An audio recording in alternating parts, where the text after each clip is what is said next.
Sonu classes Bhojpuri भाषा में आप सभी को वेलकम है। आज हम लोग बिहार बोर्ड क्लास 10th के फिजिक्स के चैप्टर 6 को समझेंगे, देखेंगे। इसलिए वीडियो को ज़्यादा से ज़्यादा शेयर करें, चैनल को सब्सक्राइब करें, अंतिम तक बने रहें, ध्यान से देखें और समझें। इसमें है पहला पॉइंट, नियमित परिवर्तन यानी रेगुलर रिफ्लेक्शन। जब प्रकाश की किरणें चिकनी और चमकीली सतह पर पड़ती है तो वह नियमित रूप से क्या हो जाती है, परावर्तित हो जाती है। ऐसे परिवर्तन को नियमित परिवर्तन कहते हैं। देखिए, ये हमने समतल दर्पण लिया और इससे जो प्रकाश आ रही है दर्पण से टकरा रही है, टकराने के बाद पुनः उसी दिशा में लौट गई। इन दोनों के बीच एक अभिलंब हमने खींचा आपतन बिंदु पर। जितना ये कोण बनता है उतना ही ये कोण बनता है, यानी नियमित परिवर्तन में नियमानुसार कोण बनता है। जितना कोण यहाँ का होगा उतना ही कोण यहाँ का होगा। ये हमारा नियमित परिवर्तन का इमेज है। दूसरा पॉइंट हम लोग देखेंगे, अनियमित परिवर्तन यानी इरेगुलर रिफ्लेक्शन। जब प्रकाश की किरणें रुखड़ी यानी रफ और चमकीली सतह पर पड़ती है तो वे अनियमित रूप से परिवर्तित हो जाती है। ऐसे परिवर्तन को अनियमित परिवर्तन कहते हैं। यानी अनियमित परिवर्तन कहने का मतलब ये होगा कि जो हमारा दर्पण होगा वह बराबर नहीं होगा, रुखड़ी होगा बट चमकीली होगी। रुखड़ी यानी चमकीली, रुखड़ी होगी चमकीली होगी। ये अगर हम प्रकाश को इस तरीक़ा से गुजार रहे हैं तो इसका कोई ज़रूरी नहीं है कि इसका कोई नियम होगा। ये जैसे उसका परावर्तक सतह मिलेगा उसी तरीक़ा से वह टकराएगा, तो इसका कोई नियम नहीं होगा। अनियमित परिवर्तन में प्रकाश के गुजरने का कोई नियम नहीं होता है, इसलिए इसको अनियमित परिवर्तन बोला जाता है। अगला पॉइंट है, अवतल दर्पण के सामने विभिन्न दूरियों पर वस्तुओं की स्थिति, प्रतिबिंबों की स्थिति। यानी अवतल दर्पण के सामने अगर हम वस्तु को रखेंगे तो उसका प्रतिबिंब कहाँ कहाँ कैसा बनेगा। तो यहाँ पर देखिए, पहला पॉइंट, फोकस और ध्रुव के बीच अगर बने पहला पॉइंट, फोकस और ध्रुव के बीच अगर हम वस्तु को रखेंगे तो इसका जो प्रतिबिंब बनेगा दर्पण के पीछे बनेगा, काल्पनिक और सीधा बनेगा, लेकिन वस्तु से बड़ा बनेगा। दूसरा पॉइंट है, अगर हम वस्तु को फोकस पर रखेंगे तो इसका प्रतिबिंब अनंत पर बनेगा, वास्तविक यानी उल्टा बनेगा और वस्तु से बहुत बड़ा बनेगा।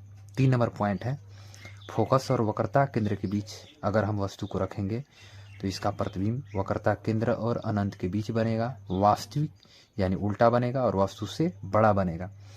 4 नंबर पॉइंट है, वक्रता केंद्र पर अगर रखेंगे तो हमारा वस्तु का जो प्रतिबिंब बनेगा वक्रता केंद्र पर ही बनेगा, वास्तविक और उल्टा बनेगा, लेकिन वस्तु के बराबर बनता है।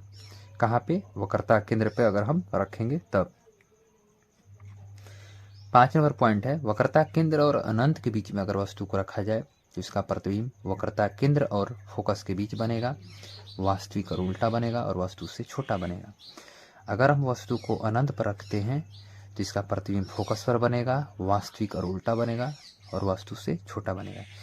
ये हमारा इम्पोर्टेंट क्वेश्चन हो गया, जिसको आप लोग ध्यान से देख लीजिएगा और इसको याद कर लीजिएगा। इससे ऑब्जेक्टिव सवाल भी एग्जाम में पूछता है।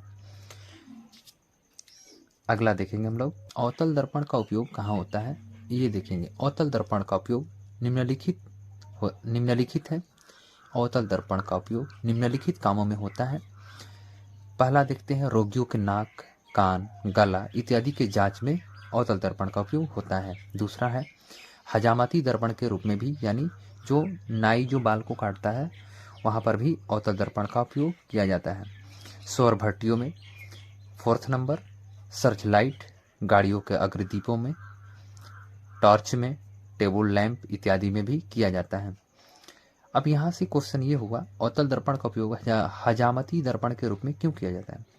अवतल दर्पण का उपयोग हजामती दर्पण के रूप में क्यों किया जाता है, ये हमारा इम्पोर्टेंट सवाल हुआ। इसका देखिए,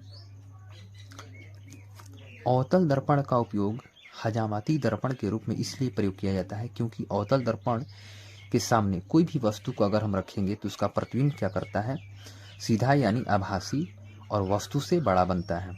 इसलिए अवतल दर्पण का उपयोग हजामती दर्पण के रूप में प्रयोग किया जाता है। बात समझ में आई। दूसरा पॉइंट देखेंगे, उत्तल दर्पण का उपयोग। अवतल दर्पण का उपयोग हम लोगों ने देखा, अब देखेंगे उत्तल दर्पण का उपयोग। उत्तल दर्पण का उपयोग भी निम्नलिखित है।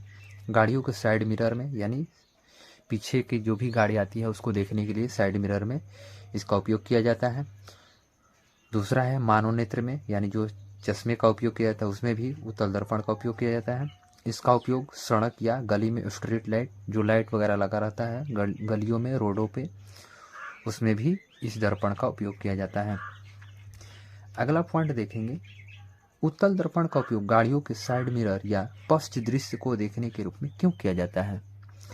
देखिए, उत्तल दर्पण का उपयोग गाड़ियों के साइड मिरर के रूप में इसलिए प्रयोग किया जाता है क्योंकि ये किसी भी वस्तु का जो प्रतिबिंब बनाता है सीधा और वस्तु से छोटा बनाता है, इसलिए गाड़ियों के साइड मिरर में इस दर्पण का उपयोग किया जाता है। उम्मीद होगी आप लोग को यहाँ तक बातें समझ में आ गई होगी। अगला देखेंगे हम लोग अगले वीडियो में, तब तक धन्यवाद।